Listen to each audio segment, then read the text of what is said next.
This railway isn't just steel, it's sovereignty. A revolution forged in fire, rolling on tracks across the red earth of the Sahel. Imagine a land long overlooked, a vast stretch of sunburnt soil, where the air tastes of dust and silence. This is the Sahel. For decades, outsiders called it barren, hopeless, forgotten. But listen closely beneath the hum of heat and wind. There's a new sound rising. It's not the cry of suffering, it's the rhythm of movement, a deep, rolling rumble, like a heartbeat under the ground. It is the sound of change, of resistance, of rebirth. In the heart of West Africa, something monumental is beginning. A train, not just any train, a 1,200-mile steel artery, being laid by the hands of Sahelian people stretching across Burkina Faso, Mali, and Niger. A railway built not by colonizers, not by corporations, but by sons and daughters of the red soil. For the first time in history, the people of this land are building a lifeline of their own making. This isn't just transport, this is a declaration, a line drawn in steel, defying decades of dependence, carving a future no longer written in foreign languages. And at the center of this steel revolution, a young leader the world didn't expect, Captain Ibrahim Traoré of Burkina Faso, a soldier, a visionary, a man who wears no crown, but carries the hopes of a continent on his back. Today, we don't ask for permission. Today, we build. We invite you to witness the beginning of a new chapter. A train that doesn't just carry cargo but carries the dreams, the pride, and the pain of a people rising. Because when Africans build for Africans, something extraordinary happens. This is not just a project. This is history, roaring to life on rails of resistance. Have you ever felt your heart break from the pain? Watching our Mother Africa drained of her riches, seeing children shiver in torn clothes, starving with empty bellies. We've endured enough. Now is the time for us children of the Black Continent to rise. To shout to the world. We deserve to live, to grow, to be respected. Share this video. Let our voice be heard. Let God witness our courage. Like and subscribe for a free, proud, and prosperous Africa. Her name is Mariam. She lives in a small village in Burkina Faso. Her grandfather once planted mango trees that now bear golden fruit, sweet, vibrant, and full of promise. These mangoes should be her way out of poverty. They should feed her children, pay for medicine, buy her freedom, but they don't. Why? Because Mariam is trapped in a system not built for her. To get her mangoes to the market, she must send them on broken roads that twist and shake through unforgiving land. A journey that should take a day takes a week. Every pothole bruises the fruit. Every delay under the sun rots her chance of a better life. And when she finally reaches the port, it's not her port, it's not her system. It's owned by foreign companies who charge high fees, impose confusing rules, and care nothing for Mariam or her children. The gates are open wide for big exporters, but slam shut on small African farmers.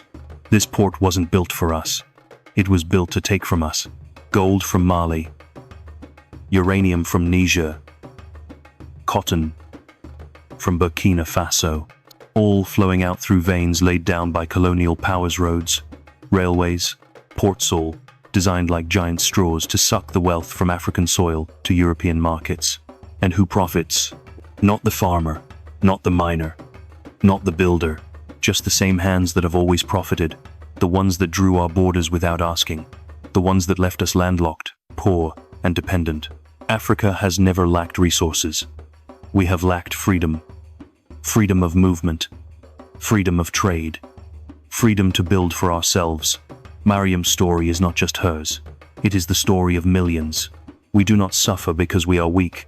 We suffer because the chains were designed to be invisible, but they are heavy just the same. That's why the Sahel Railway matters. It's not just a train. It's the key to breaking those chains. The old world trembled when the young stood up. In the capital cities of Burkina Faso, Mali, and Niger, something unexpected happened. The people chose soldiers over suits.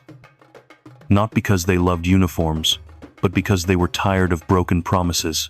Tired of leaders who bowed instead of building. Tired of watching foreign boots on African soil. They chose strength.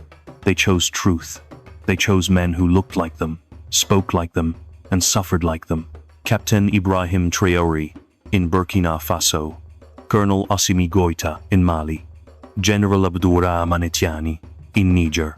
3 young military leaders each forged in the fire of conflict. Men who had seen their people bleed. Men who had watched French troops patrol their streets, while terrorist attacks still spread. Who had seen French companies get richer, while their own children starved. And so, they did what many thought impossible. They told the French army, "Go home." It was not just a diplomatic move. It was a revolution. For decades, France held deep roots in these nations economically, militarily, psychologically. Telling France to leave was like tearing out a tree that had overshadowed the land for generations. Western governments warned of disaster, sanctions, isolation, collapse. But the leaders did not flinch. Instead, they turned to each other. They formed a new alliance, the alliance of Sahel states, a pact of steel. A promise: if one is attacked, all respond. No more division, no more begging. 3 flags, 1 shield. But even they knew guns alone do not make a nation free. Real independence requires economy, movement, infrastructure. And so, amid global pressure and regional threats, these leaders sat together and imagined something greater: a new line, not drawn by colonial hands, but by their own. A railway, a dream that would link landlocked nations to the ocean. A lifeline they would build together. No outsiders, no strings, just unity, courage, and the will to defy the old order. This was not rebellion for chaos. This was rebellion for dignity. It began as a dream, a defiant idea scribbled across maps by 3 men who refused to be trapped by land or history. What if we built our own path to the sea? They looked beyond their borders not with fear, but with vision. The lands of Burkina Faso, Mali, and Niger fit together like pieces of a forgotten puzzle. The resources were their gold: cotton, uranium, fertile soil.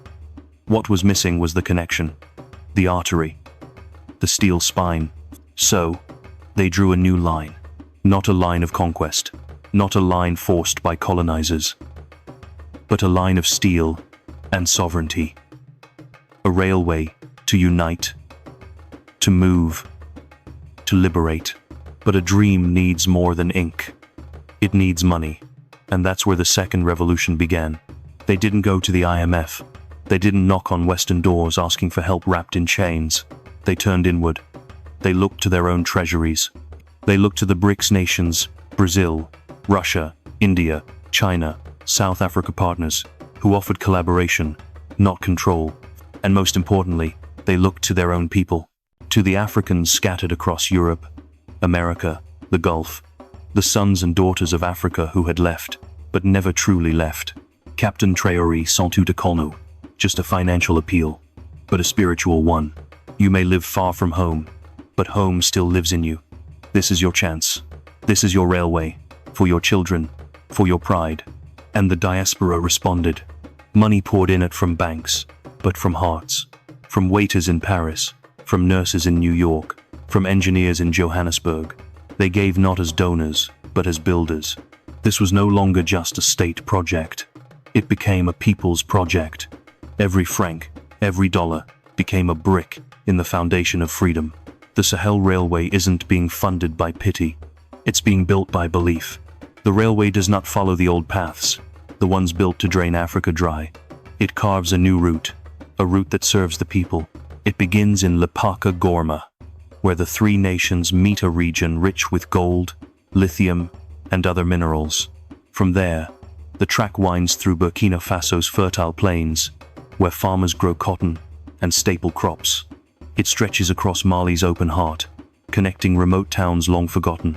Then it surges through Niger, finally reaching a brand new port on the Atlantic Ocean, built and owned by Africans.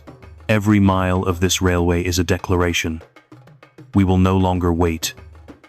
We will move forward on our own tracks. But steel alone does not build dignity. People do. This project has already employed more than 38,000 local workers. That number isn't just impressive, it's transformative. It means food on tables. It means purpose in hands. It means pride in the hearts of families across the Sahel. Take Ali, a young man from a village in Mali. A year ago, he had no job, no skills, and no hope. Today, he is a trained welder, joining rails beneath the blazing sun. Every spark that flies from his torch is a spark of a future being forged by his hands, for his people. This project isn't just creating jobs, it's building a generation. Engineers, electricians, welders, supervisors all trained, all local. Even the materials cement, stone, iron ore, sourced from nearby, empowering small businesses and communities along the route. This isn't foreign aid. This is African ambition, built with African sweat and African brilliance. And now, we turn to you. What do you think about this railway? What dreams would you place on these tracks? Let us know in the comments. Share your ideas, your visions, your voice, because this is not just a national project, it's a continental one. One that belongs to all of us. If this inspired, you subscribe to this channel. Not for vanity, but for vision, because every subscriber is another voice in the chorus saying, Africa is rising, and we are building it together. This railway carries more than cargo. It carries memory, culture, identity. From the very beginning, the leaders behind this project made one thing clear. We are not just building with steel, we are building with soul. Each station along the route is a tribute to the people who call this land home. In Burkina Faso, the main terminal rises like a whisper from the past, its curved walls echoing the traditional homes of the Massey people, adorned with hand-carved symbols that tell their ancestral stories. It's not just beautiful, it stays cool inside, using ancient architectural wisdom. In Mali, the stations reflect the legacy of the Dogon roofs, shaped like granaries, pillars etched with cosmic signs. These are not buildings, they are storytellers in stone. In Niger, the design flows with the windowpan structures inspired by the nomadic Traoré, decorated with patterns from leatherwork and the vibrant textiles of the Sahel. This is not modernity that erases culture. It is modernity that honors it. Along the tracks, young artists have transformed the railway into a living gallery. Bridges and walls burst with color murals of queens, warriors, farmers, and children. One painting shows a grandmother weaving. Another shows a miner's hands holding a glowing stone. Every brushstroke says, "This is who we are." Even the train itself speaks your name. Inside, announcements are made not just in French, but in local languages Mooré, Bambara, Hausa. As the train glides through valleys and across rivers, a calm voice may tell the tale of a sacred mountain or a river spirit, not from a corporate narrator but from an elder in a nearby village. This isn't transportation. This is a moving classroom, a rolling museum, a cultural heartbeat. It reminds every passenger, you belong. This land speaks your name. This future is yours. So tell us what part of your heritage should ride these rails. The world didn't see it coming. For decades, Africa's story was told by others. We were the headlines of pity, the subjects of charity, the market of exploitation. But when the Sahel's leaders laid the first piece of steel, they didn't just launch a train, they made a move that changed the rules of the global game. This wasn't aid. This wasn't permission. This was power. Power drawn not from tanks or treaties, but from unity, from people who said, we've had enough. Enough of foreign soldiers who never bring peace. Enough of ports we do not own. Enough of exports controlled by those who never plowed our land. This railway, the steel spine of a new Saheli's more than metal. It's a challenge to the world's old order. A message to former colonial powers, especially France. We no longer move on your tracks. We lay our own. It is also a signal to all of Africa. You don't need to beg. You don't need to copy. You need to believe. And build. France watched with unease. So did the West. Because for the first time in a long time, 3 African nations stood shoulder to shoulder and said, we are not your pieces, we are players now. And they didn't stop at resistance. They reached out not to replace one master with another, but to form partnerships of respect. With Russia for engineering, with Iran for solar power, with BRICS for independent finance. They understood what many forget. True independence is not just political, it is logistical, it is economic, it is cultural. The Sahel Railway is not the end of a journey. It is the beginning. A blueprint for every landlocked country still shackled by colonial infrastructure. A lesson to every African leader still waiting for approval from foreign desks. A call to action for all Africans on the continent and in the diaspora. Don't wait, don't wish, build. What if every African country dared to dream like this?